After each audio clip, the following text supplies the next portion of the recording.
In this video, we're going to be going over how to change the thumbnail for your profile posts on Instagram.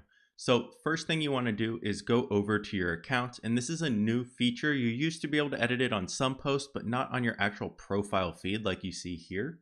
So if we want to edit any of our existing posts already on our profile feed, all we have to do is come into our account and we go down to the post we want.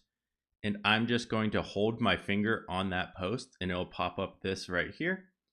And when I go here, I can do a couple different things. I can click adjust preview and I can just edit what it looks like in the profile grid, or I can click into cover over here and I can choose an image from the actual video. So if I'm scrolling over, I could choose I want this as my cover.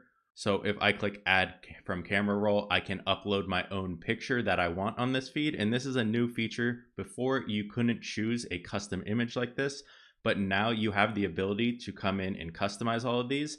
And the big reason they're doing this is just because of they're pushing Reels more. The Reels take up more room on your actual profile grid, but you can do this for Reels. You can do this for normal posts as well. And it's very easy to do. You'll also see this option so you can choose what the cover picture or the thumbnail is for your posts when you're actually going and creating your post as well. But that's how you can use this new feature to create your thumbnails on Instagram.